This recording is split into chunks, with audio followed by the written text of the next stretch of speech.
Okay, Pete, hello. I'm back once again on the old walkie box thing. I've got like fucking 20 minutes before I've got to go and serve food.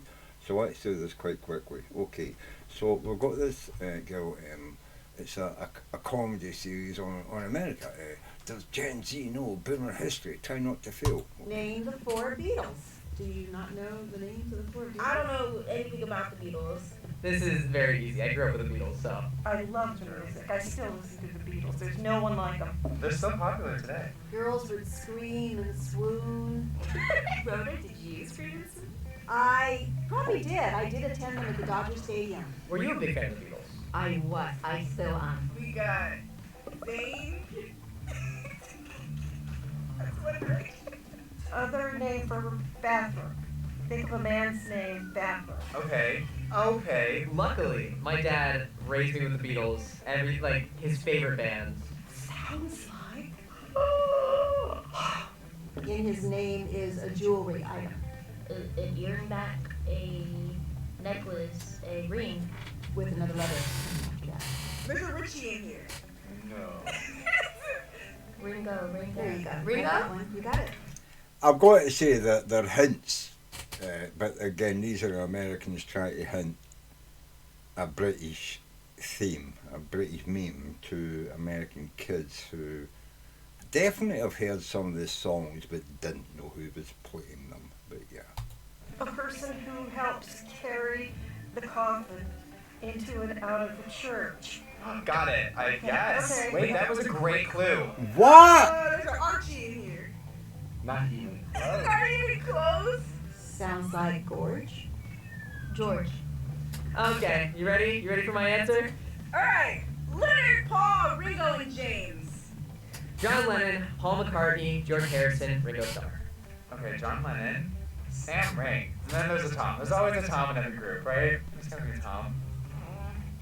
Ron, Paul, George, and Ringo. Hello, my name's Paul McCartney. Paul? I play bass guitar. Can you believe Hello. bass? Hello. I'm George Harrison and I play George. solo guitar. George! This is Ringo Starr and I play drums. Oh. This is John Lennon and I play better guitar.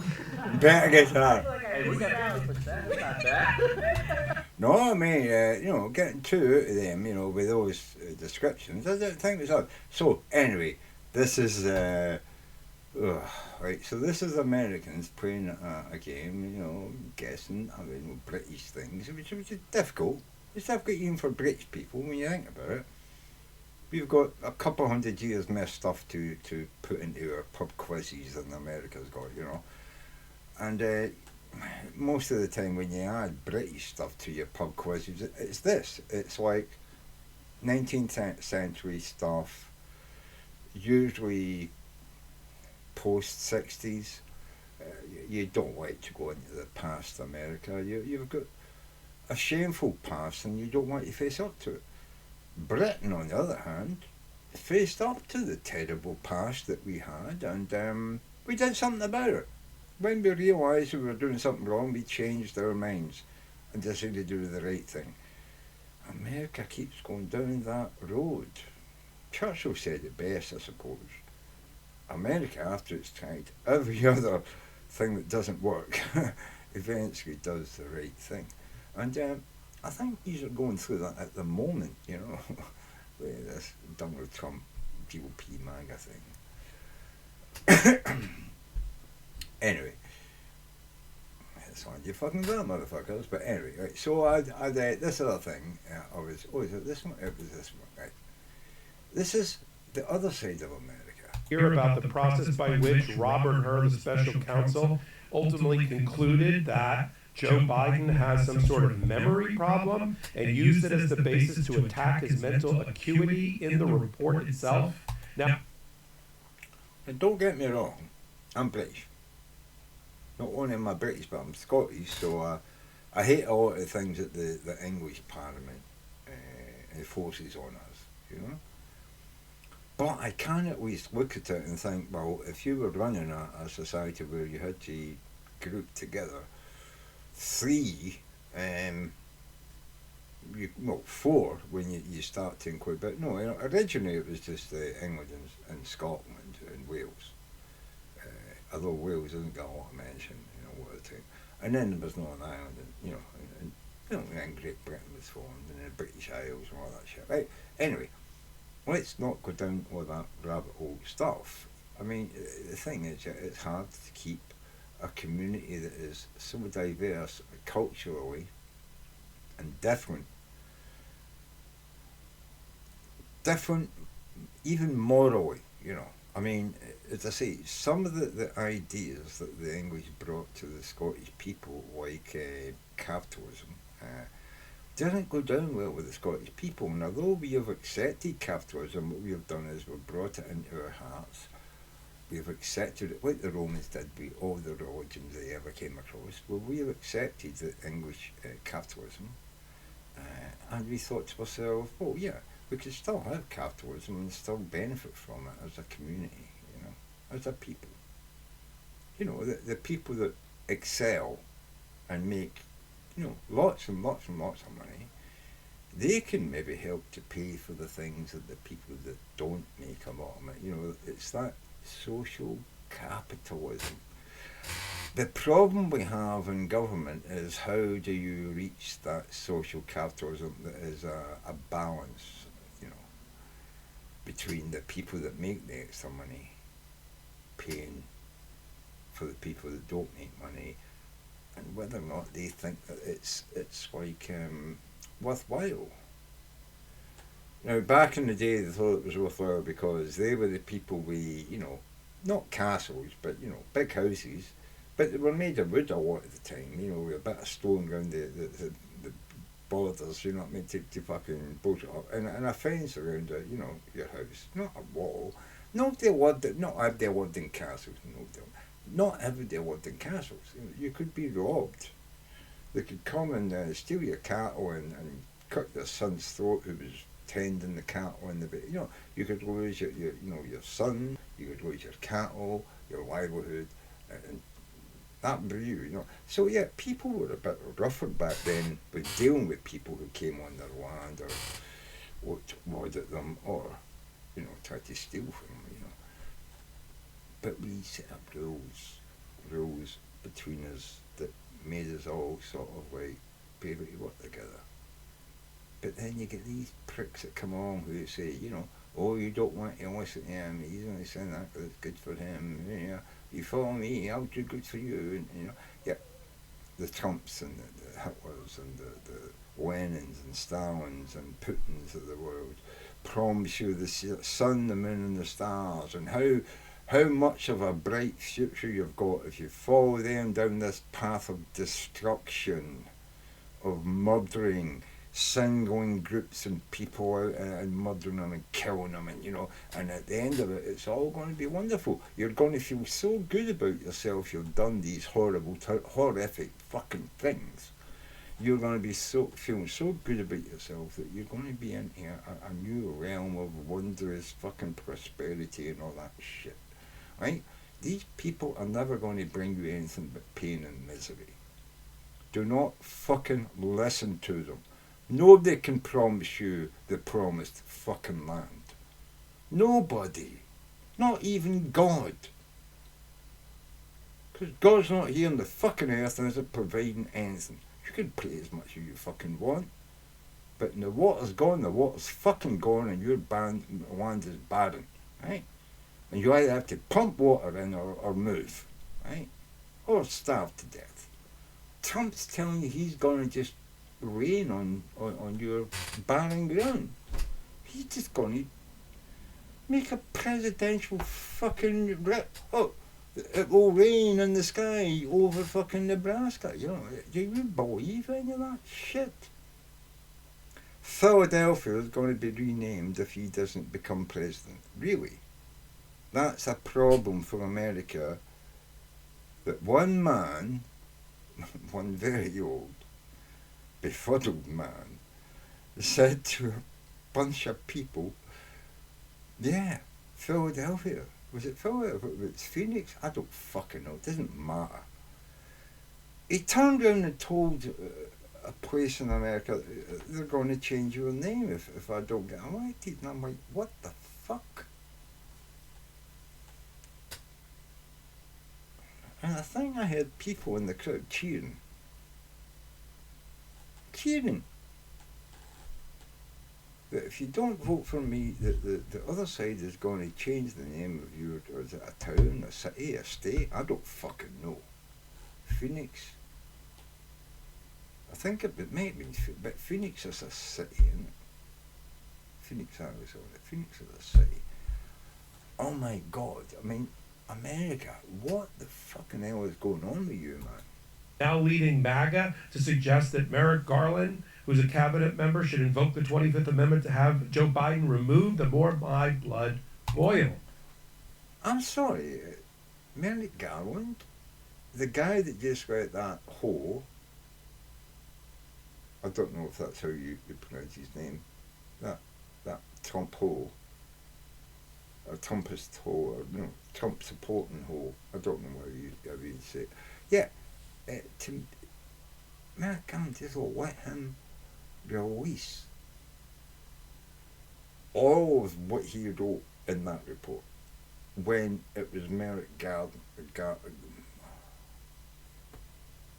was that cunt's fucking job to oversee his underling that he set upon this task. It was upon him to get the report, read through it, and edit it. Or even say that, yeah, you've done your job, there's no charges, and we're not releasing the report. He didn't need to let him to know what was in there. And he could have sworn that the other guy who wrote it to, silence, so long as he's in the DOJ. Oh, if you want to fucking resign and write a book about it, off you fucking go and do that, You could probably do it in 3 months and bring it out just before the election in order to make Biden look bad. This is terrible. I mean, American politics it's probably some of the most poisonous democracy that you will see in a democratic nation in the Western Hemisphere. The most poisonous at the moment. It's on the level of small African states murdering each other, murdering brother and sister and son, murdering each other to take control once their dad dies, This is what you're resembling now. You know what I mean? Not to say Western nations that have done the same thing. Look at the fucking English history. The amount of brothers who have murdered each other. The amount of cousins and uncles who have fostered enmity against the throne in order to, rise up and take over. You know what I mean? It's like, and these people always talk about their opponents the way that Trump talks about his democratic way, basically democratically elected, opponents, They go through vetting processes to get there. And he's saying that these American people, these hundreds of American people, their votes don't matter, and they shouldn't. The only thing you should listen to is my voice. I've told you I'm the strong man, and I'm going to take you into the future. And it's like, what kind of fucking future is Donald Trump taking you into? Say he gets into power and he takes you out in NATO, and Russia then invades Poland, and America says, well, we're not going to respond to the fifth act of the fucking NATO agreement thing. When America enacted it and the whole of Europe responded to help you.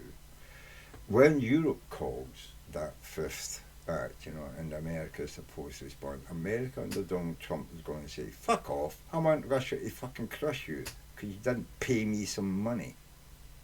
Which is not how NATO works. We're not paying you money.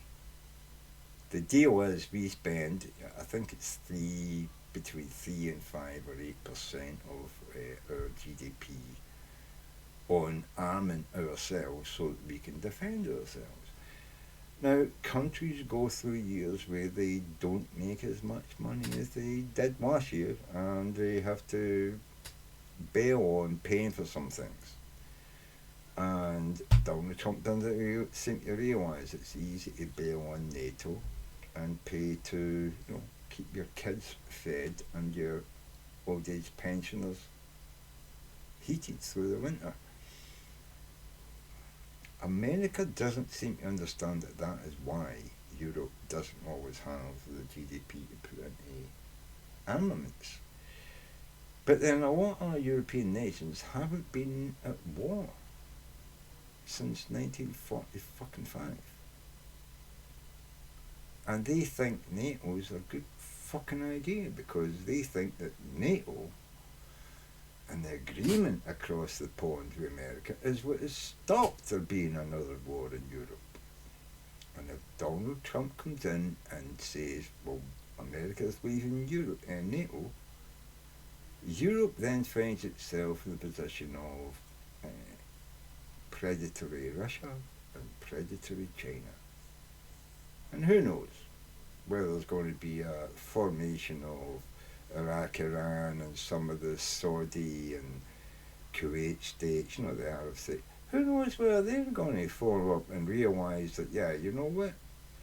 The white people are against those fucking Arabs, and maybe they form up, and you've got an Arab state, and then you've got an Arab state. The murder of the fucking Jews, take over the Middle East. America does nothing because Donald Trump's in power, and he says, we don't have to bother, the Arabs never done anything against us, and the Jews never done anything for us, That's what you're going to get from fucking Donald Trump. Jewish people who support Donald Trump have got no idea why he supports Israel. It's a doom sort of prophecy that him and he only got there because of the people he's met in the sort of fundamentalist Christian realm, Israel is going to be the centre of the cataclysm that starts the second coming of Jesus Christ. Apparently there needs to be a huge war there, and everybody gets sucked into it, all the Jews get sucked back into Jerusalem to fight for Judah, and then they get converted to Christendom by the appearance of Christ with his flaming sword, and then that starts the whole revelation thing. This is crazy shit, but it's what a lot of people think, and a lot of the people who are close to Trump and were close to him in his first fucking 4 years, who got to do all the fucking crazy religious shit he did, trying to ban Muslims, reversing Roe v. Wade. All these things are all Christian fucking things that they wanted done for 50 years, and now Donald Trump's done them for them, moving the American embassy into Jerusalem. Yes, that was a fucking fantastic move. It didn't cause the war that the fundamentalist Christians wanted, but they think it's a step closer, and they're happy with it, and they're going to fight tooth and nail to stop India removing that. But that should be done. America should take its fucking embassy out of Jerusalem. Should never be put in there.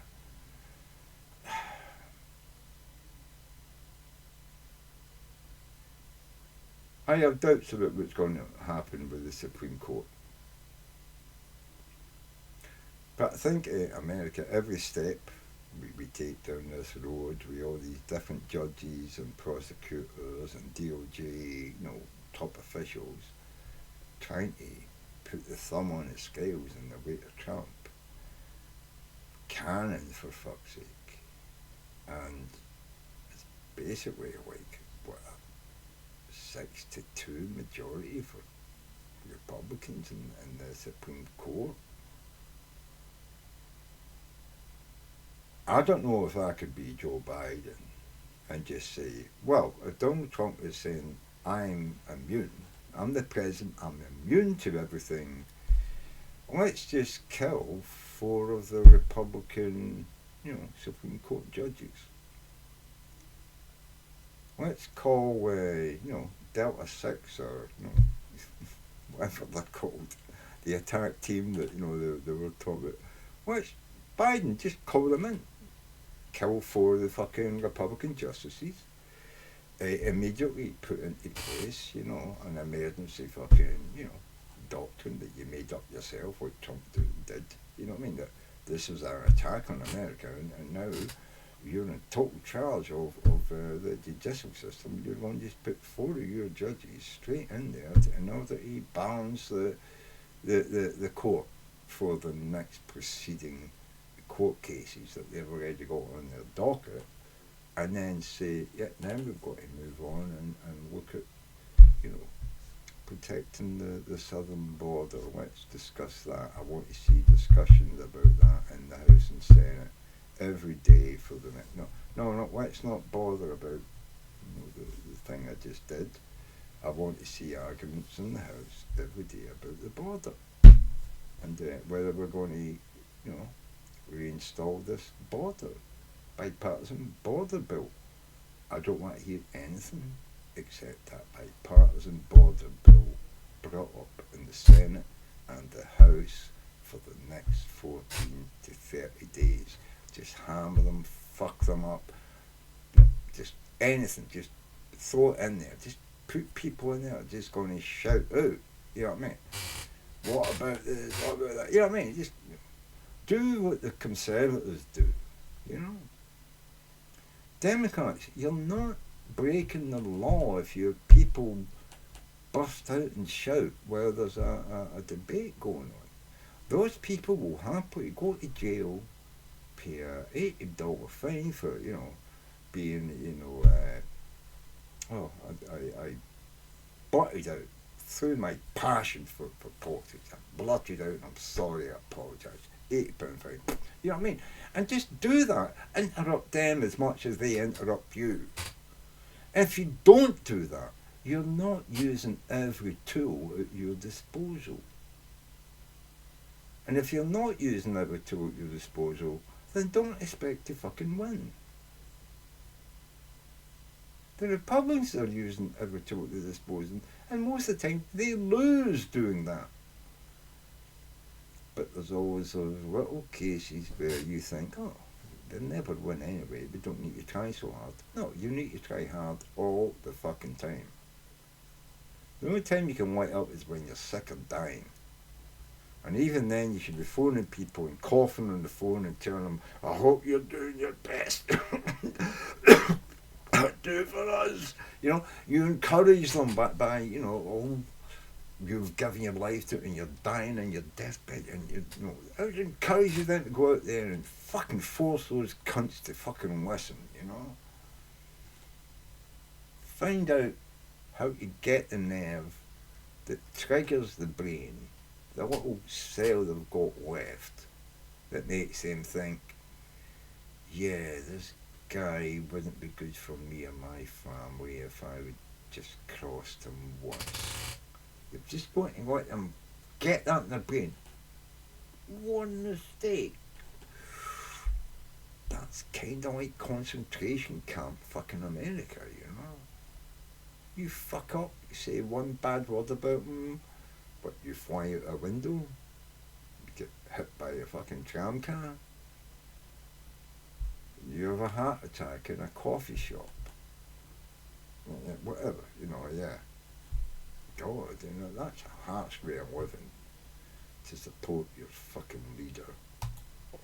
It's just what I suspected. Robert Hur knows better. He was a Department of Justice representative. He was a U.S. attorney from Maryland. He's in private practice at a legitimate firm. He conducted the interview of Joe Biden himself after a 9-month investigation. And I'm sorry if Robert Hur believes that he was the most important person in the room for the interview that was conducted with Joe Biden. See, this is what pisses me off about this, right? This guy used his position to put into an official report information which was basically nothing to do with what he was investigating.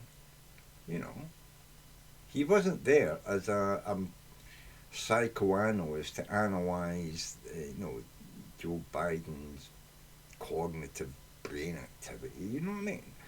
He was there to investigate a legal issue, and he found that Joe Biden performed perfectly like a normal citizen when he was asked for documents in his possession that he had forgotten that he had, taken home previously in a previous administration. Yeah, okay, there's a lot about a leeway here where you could say, well, he knew he was kind of holding on to those documents, but then nobody asked him for them. You know what I'm saying? Like, he had stuff, and they probably maybe noticed there was stuff missing in the what do you call it, presidential fucking place where they keep everything. But also, lots of other presidents have done that as well, in order to have a reference for writing their book after they leave office. But taking secret documents that are not anything to do with what you actually did at your time in the office. It's not your memoirs, it's not your diaries, it's not just letters that you wrote to other people like Kim Jong-il and, Xi and Putin. You're taking, stuff that America had settled on and devised and written down and made secret years before you ever became president. That's fuck all to do with you. It's not part of your personal presidency and something you can put into, your memoirs. It's fucking secrets, you fucking dick. Anyway, America needs to fucking grow the fuck up, man, and kick this cunt to the curb, Anyway, sons of motherfuckers, I'm off to have some dinner. Cheers.